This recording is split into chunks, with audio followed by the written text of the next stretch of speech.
안녕하세요. 예수님은 이렇게 말씀하십니다. 18번째 시간입니다. 제가 학교를 다닐 때에는 선생님이 숙제를 내어주고 숙제를 안 해오면 손바닥을 때릴 것이다, 이런 경고를 자주 하셨습니다. 체벌은 물론 안 좋은 것이지만 선생님들이 학생들에게 집에서 공부를 열심히 해서 좋은 사람이 되라고 숙제를 내고 그것을 꼭 하라고 체벌을 경고했다고 생각할 수 있습니다. 대부분의 경우 숙제는 학생들에게 하기 싫고 힘든 것이었습니다. 그러나 선생님들의 징벌이 무서워서 가능하면 숙제를 해가려고 노력을 하게 됩니다. 이 코너에서는 이제까지 마태복음 5장에서부터 7장까지 나오는 산상수훈의 말씀을 살펴보고 있는데, 이제 거의 마지막 부분에 와서 예수님은 학교 선생님과 같이 이 말씀을 꼭 지켜야 한다고 경고의 말씀을 한다고 볼 수 있습니다. 산상수훈을 통해서 예수님은 여러 가지 말씀들을 하셨습니다. 예수님은 하나님 나라의 복을 소망하라고 말씀하시고, 세상의 소금과 빛으로 살아야 된다라고 말씀하시고, 또 마음속으로부터 이웃을 사랑하고 간음하지 말고 정직하라 하는 등의 말씀도 하셨습니다. 또 세상에 먹고 마시는 것이 아니라 하나님 나라를 위해서 살아야 된다는 등의 말씀을 하셨습니다. 그 말씀들을 다 하시고 난 뒤에 7장 13절로 마지막 절까지 이 말씀들을 꼭 지켜야 한다, 안 지켰을 경우에 큰 벌이 있게 될 것이라는 몇 가지 말씀들을 하고 계십니다. 그 말씀 중에 가장 먼저 예수님은 좁은 문으로 들어가라 라고 말씀하십니다. 마태복음 7장 13절로 15절까지 말씀입니다. 좁은 문으로 들어가라. 멸망으로 인도하는 문은 크고 그 길이 넓어 그리로 들어가는 자가 많고, 생명으로 인도하는 문은 좁고 길이 협착하여 찾는 이가 적음이니라. 거짓 선지자들을 삼가하라. 양의 옷을 입고 너희에게 나오나 속에는 노략질하는 일이라. 이것은 예수님께서 산상수훈의 말씀을 하고 난 뒤에 사람들이 이 말씀을 제대로 실천하지 않을 것을 미리 아시고 또 염려하는 마음으로 이 말씀들을 꼭 지켜야 한다는 것을 강조한 것이라고 할 수 있습니다. 그런데 이 경고의 말씀이 아주 무시무시합니다. 앞에 말한 선생님의 경고와는 비교가 될 수 없는 무서운 말씀들을 주님께서는 하십니다. 예수님께서는 이 말씀들을 제대로 지키지 않을 때 멸망할 것이다는 말씀을 하고 계시는 것입니다.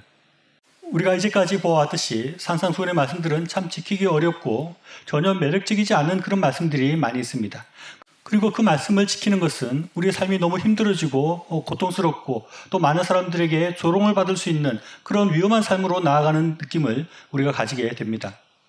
그래서 우리는 그런 예수님께서 말씀하신 그러한 길을 피하고 싶은 마음이 있지만, 예수님은 그 좁은 길로 우리가 들어가야 된다고 말씀하시고, 그렇게 그 좁은 길, 좁은 문으로 들어가는 그런 어려운 삶을 우리가 걸어갈 때 우리에게 생명이 주어진다고 말씀하고 계십니다.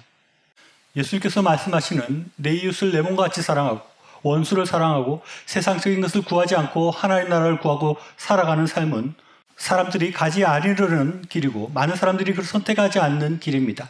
그러나 예수님은 그 좁은 문을 선택하고 그 좁은 길을 걸어가야 된다고 말씀하십니다.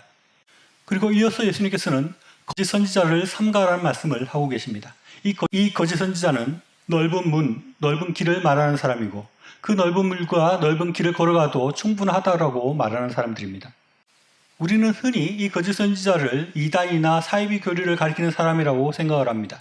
물론 그런 사람들도 거짓 선지자입니다만은, 저를 비롯한 목회자들 중에서도 넓고 편한 길을 말하고 쉬운 구원과 세상적인 좋은 것들을 따르는 신앙생활을 말하는 사람도 거짓 선지자가 될 수 있다는 것을 우리가 생각해야겠습니다. 예수님은 결코 쉬운 신앙생활을 말씀하지 않으셨습니다. 많은 사람들이 좋아하는 쉽고 편한 신앙생활의 길을 말하지 않으셨습니다. 그런 말하는 사람들은 거짓 선지자인 것입니다. 지금 세상에는 너무 많은 거짓 선지자들과 거짓 복음들이 난무하고 있습니다. 좁은 문이 아니라 넓은 문을 말하고 좁은 길이 아니라 넓은 길을 가도 천국을 갈 수 있다고 말하는 거짓 선지자들이 아주 많이 있습니다.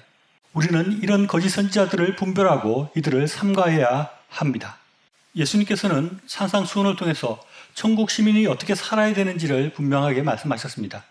그런데 이 말씀을 한쪽 귀로 듣고 한쪽 귀로 흘러버리는 사람들을 향해서 예수님께서는 너희가 이 길이 어렵다고 그냥 대충 살려고 하지만 그렇게 편하게 살려는 길은 멸망의 길이다 라고 말하는 것입니다. 어렵고 힘들다 할지라도 좁은 문으로 들어가고 좁은 길을 걸어가야 된다고 우리에게 간곡하게 그리고 엄하게 말씀하고 계십니다. 예수님을 믿고 예수님을 따라가는 삶은 참으로 복되고 기쁨이 충만한 그런 삶이지만 이 길은 또한 어렵고 좁은 문을 통과하고 좁은 길을 힘들게 걸어가야 되는 길임을 우리가 놓치지 말고 잊지 말아야 합니다. 저는 우리가 하나님께서 주시는 소명을 찾고 하나님께서 우리의 삶 가운데 명하시는 것들을 이루기 위해서 우리의 삶을 헌신하고 살아야 된다는 것을 말합니다. 그런데 어떤 사람들은 굳이 뭐 그렇게 어렵게 신앙생활을 하나, 다른 사람들은 다 편하게 자기 좋은 대로 다 잘하면서 신앙생활을 하고 있는데 뭐 그렇게 어렵게 신앙생활을 해야 되냐라고 그렇게 말하는 사람들이 있습니다. 그러나 예수님은 그렇게 넓고 편한 신앙생활은 멸망의 길이라고 말씀하고 계십니다. 우리는 좁은 문으로 또 좁은 길로 걸어가라고 말씀하시는 예수님의 이 엄중한 말씀 앞에서 우리 자신을 돌아보아야 할 것입니다. 내가 진정 그리스도인으로서 예수님의 명령을 지키며 하나님 나라를 위해서 나의 모든 것들을 포기하고 주님을 따르고자 하는 그 좁은 문을 선택하고 있는가? 그런 결심이 나에게 있는가? 무엇을 먹을까 무엇을 입을까 보다 먼저 그의 나라와 그의 의를 구하고자 하는 분명한 삶의 태도와 방향을 세우고 그 좁은 길을 선택하고 그 좁은 길을 걸어가고 있는가 우리는 돌아올 필요가 있습니다.